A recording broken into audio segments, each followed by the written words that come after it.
আসসালামু আলাইকুম। আরও একটি ভিডিও নিয়ে আসলাম। আসলে এই ভিডিও নিয়ে এবং এই বিষয়ে আমাকে কথা বলতে হবে যে এরকম একটা নিউজ আমি পাবো যে মায়ের গায়ে আবারও হাত তোলা হইল। এটা আমি কখনই আশা করি নাই যে তার মায়ের গায়ে সে আবারও হাত তুলবে। আপনারা একটা ভিডিও আমি ছাড়েছিলাম, তার সন্তান মাকে খাবার দেয় না, তার বউ মাকে খাবার দেয় না এবং তাকে মাঝে মধ্যে তাকে মারধর করে তার মাকে। সেটি আমার এক পরিচিত আপা আমাকে বলার পরে আমি তার বাসায় গিয়ে আসলে একটা রিস্ক নিয়ে আমি ভিডিও করি। কারণ জানেন, যারা যারা এই ধরনের কাজগুলো করে তাদের বাসায় কখনো ভিডিও বানানো যায় না, এটা অনেক রিস্ক থাকে এবং তারাই আবার এই ক্যামেরাম্যানকে ধরে তারাও কিন্তু মার দেয় ক্যামেরাম্যানকে। এটা আপনারা জানেন, এই ধরনের ভিডিও করা অনেক রিস্ক। তাও আমি কথাটা শুনে আসলে আমি তো এই ধরনের ভিডিও বানাই না, তো আমি আসলে খারাপ লাগার থেকেই আমি সেই ভিডিওটা বানানোর জন্যে তাদের বাসায় যাই, তাদের এই যে ওই আপাকে নিয়ে যাওয়ার পরে যাই হোক বাড়িটা ভালো। তো ওনার সন্তান, ওনার আসলে লোকজন ছিল না, খালি ওনার বউ ছিল। ওনার ছেলেটা অনেক দূরে ছিল, কিন্তু তার বউ ফোন দিছে ছেলেটা যেই সময় লাগবে আসতে প্রায় 2 ঘন্টা লাগবে, তার আগে আমি তোমার ভিডিও বানাতে লাগবে 20 মিনিট। আমি এখানে বেশিক্ষণ ছিলাম না, চলে আসি, কারণ জানি যে একটা সমস্যা হইতেই পারে। তো ভিডিওটা আমি যখন বানাইছি উনি ওনার সন্তানের বিষয়ে আসলে তেমন কিছু উনি বলে নাই, কারণ বয়ের কারণে উনি ওনার নিজের কষ্টের কথাগুলোই ভিডিওর মাধ্যমে বলছে। তখন আমি এই ভিডিওটা বানায় আমি ভিডিওটা ছাড়ার পরে ওই ছেলেটি সে ভিডিওটি দেখে এবং যে সময় আমি আসবো তখন তার বউ চ্যানেলের নামটি আমার থেকে রেখে দিছে। নাম জিজ্ঞেস করছে, আমি নাম বলে দিছি। যখনই আমি ভিডিওটা ছাড়ছি তখনই ছেলেটি দেখে আমাকে ফোন দিয়ে অনেক উল্টাপাল্টা কথা বললো। একটা পর্যায়ে সে থানায় মামলা করবে সেটাও আমার বললো। তারপর আমি বললাম যে আপনি থানায় মামলা করবেন, এই ধরনের কথা বললেন, আমি দিয়ে না করি, আপনি কিছুই করতে পারবেন না। তবে আপনি আমার যদি রিকোয়েস্ট করেন কিংবা যদি অনুরোধ করেন তাহলে আমি চিন্তা করে আমি দেখতে পারবো। আর শুধু তাই না, যদি আপনি বলেন যে আপনার মাকে আপনি ঠিক মতন খাবার দিবেন, তাহলে আমি শুনছি আপনার মায়ের গায়ে আপনি হাত তোলেন, কিন্তু সেটি কিন্তু ভিডিওর মাধ্যমে কিন্তু আপনি মা বলে নাই। যদি আপনার মাকে আপনি খাবার দেন এবং যদি তার গায়ে হাত না তোলেন, তাহলে আমি ভিডিওটি ডিলিট করব। এর আগে আমি করব না, যেহেতু আমি করে ওইখানে চলে আসি, সে আর আমার কী করবে। তখন একটা পর্দায় সে রাজি হয়, সে তার মায়ের গায়ে হাত তুলবে না এবং তাকে খাবার দিবে। তখন সে আমাকে কথা দেয়, তারপরে আমি ভিডিওটা ডিলিট করি এবং অল্প কিছু লোক আমার ভিডিওটা দেখছেন। ডিলিট করার পরে আমাকে তার পরের দিন যে আপার মাধ্যমে গেছি, উনি আমাকে বলে যে আপনি ভিডিওটা ডিলিট করছেন। আমি আবার ডিলিট করে ওই আপাকে আবার বলছি যে এই তার ছেলে বলছে, এখন আমি ভিডিওটা রাখি, হয়তোবা ছেলে তার মায়ের উপরে খুব ক্ষিপ্ত হইতে পারে এবং তার যেভাবে সে আমার সাথে চিল্লে কথা বলছে, এবং আসলে আমার তো কিছু করতে পারবে না, কিন্তু তার মার ক্ষতি হবে, তার জন্য ভিডিওটা ডিলিট করে দিলাম, প্রয়োজনে পরে ছাড়বো। তখন উনি বললো আর ক্ষতি কী হবে, ও তো মারে খাওয়ান দেয় না, মারে, হ্যাঁ, ও তো যা করার কাম তো করেই লেছে।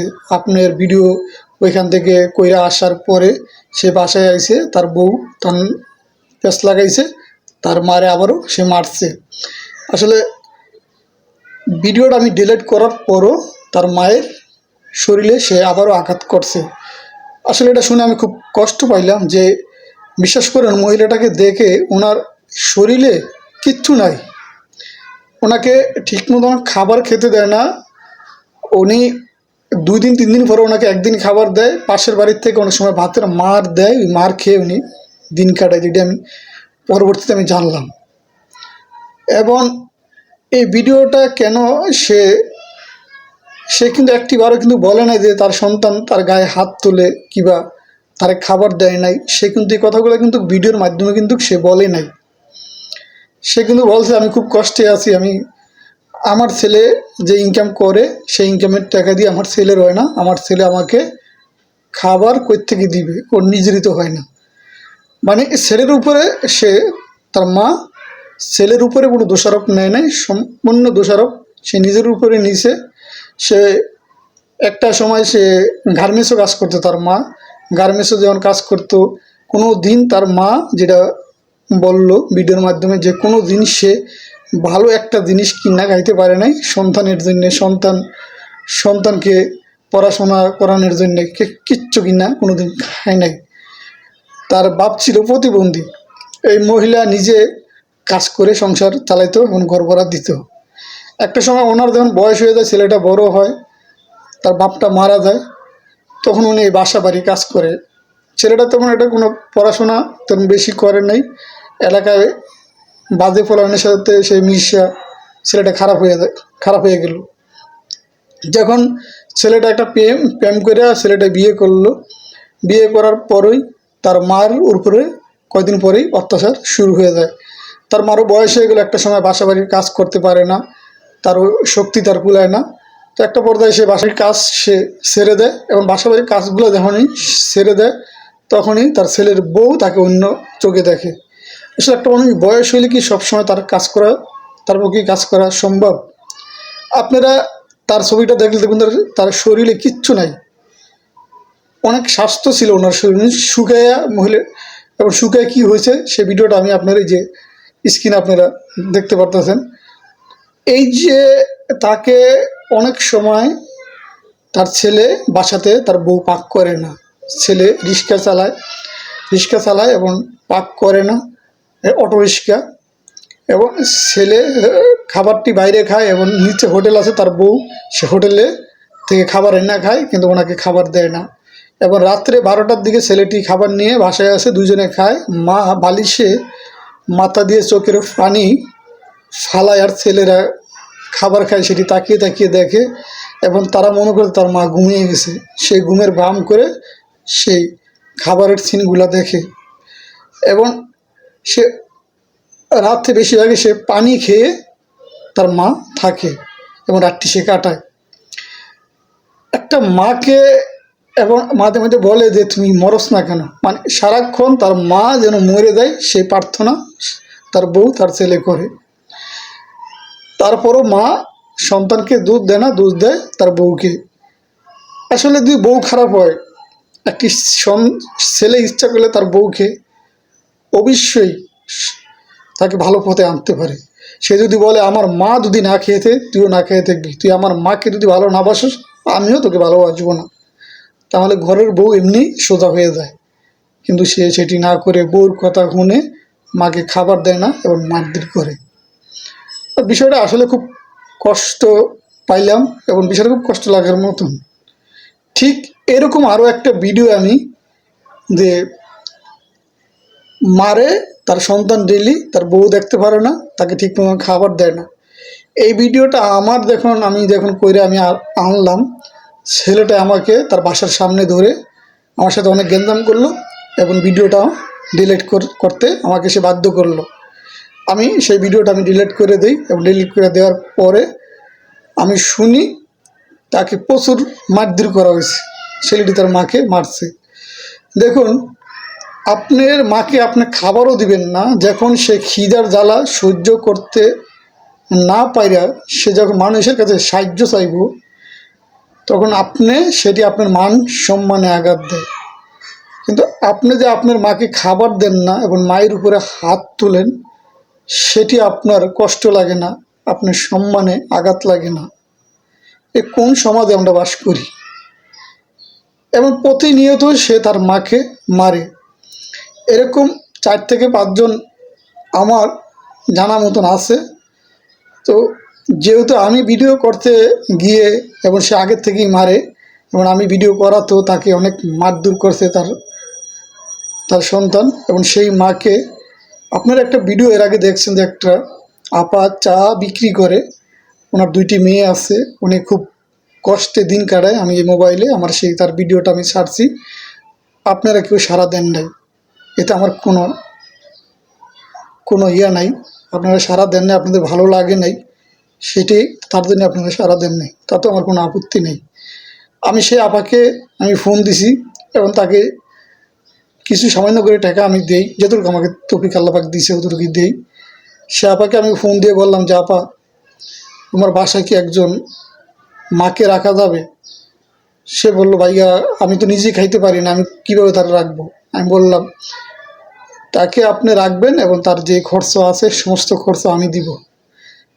কারণ যেই ছেলেটি ভিডিও করতে গিয়া এবং ভিডিওটা ডিলিট করলো আমার, এবং তার মাকে অনেক মারধর করলো, ঠিকমতো খাবার দেয় না, তার জন্য আমি তাকে আমি বলছি যে আপনাকে একা মহিলাকে দিয়ে বলাইছি যদি ওনাকে দিয়ে আমি নিয়ে অন্য জায়গায় রাখি উনি কি থাকবে। তখন উনি থাকার জন্য রাজি হয়েছে।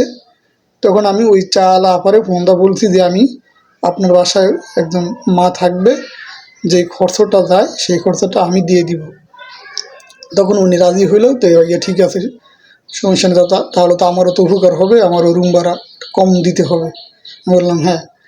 তো যেহেতু ভিডিওটা ওনার করছি, ভিডিওটা আমি ছাড়তে পারি নাই, ছেলেটা আমার থেকে ভিডিওটা নিয়ে ও ডিলিট করে দিছে। তারপরে তার মাকে মারছে, তার জন্য তার মাকে আমি নিয়ে আসবো, এনে আমি ওই আপার দ্বারে আমি রাখবো। সেটাও আপনারা ভিডিওর মাধ্যমে দেখবেন, যখন আমি ওনাকে খুব শীঘ্রই নিয়ে আসবো, 2-1 দিনের ভিতরেই ওনাকে আমি নিয়ে আসবো এবং আমি ভিডিওটা দিব, আপনারা দেখবেন। এবং এই ধরনের 4 থেকে 5টা মা আছে যে যারা ছেলেরা মাকে খাবার দেয় না, মারধর করে। আমাকে যে আল্লাহ পাক তৌফিক দেয়, আমি সবাইকে এনে একটা জায়গায় আমি রাখবো। কিন্তু আপনারা হয়তো অনেকে বিশ্বাস করবেন কিংবা বিশ্বাস করবেন না, এটা আপনাদের ব্যক্তিগত বিষয়। কিন্তু একটা জিনিস আমি আপনাদের দ্বারা অনুরোধ করবো, এটা আপনাদের আশেপাশে গ্রামে আপনাদের আশেপাশে গ্রামে এই ধরনের ঘটনা অনেক ঘটে থাকে।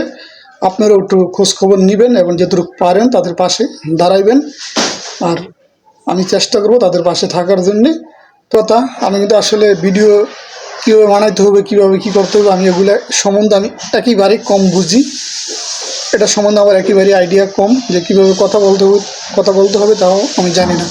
তবে আমি এই যে মাদের কথা বললাম, যদি আপনারা যদি ওনাদের সাথে কথা বলতে চান ভিডিওর মাধ্যমে, ওনাদের পাশে দাঁড়াইতে চান, যে না ওনাদের সাথে আমরা কথা বলবো, ওনাদেরকে আমরা দেখতে চাই, সেটা যদি আপনারা কমেন্টসের মাধ্যমে যদি লেখেন, তাহলে অবশ্যই আমি তাদের সাথে কথা বলাই দিব এবং ভিডিও কলে আমি আপনাদেরকে দেখাবো।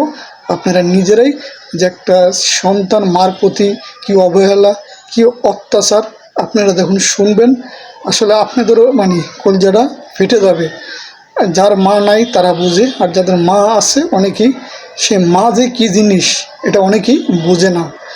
তো যদি চান তাদের সাথে কথা বলতে, অবশ্যই কমেন্টসের মাধ্যমে জানাইবেন, আমি আপনাদেরকে কথা বলাই দিব এবং ভিডিওর মাধ্যমে আমি আপনাদেরকে দেখিয়ে দিব।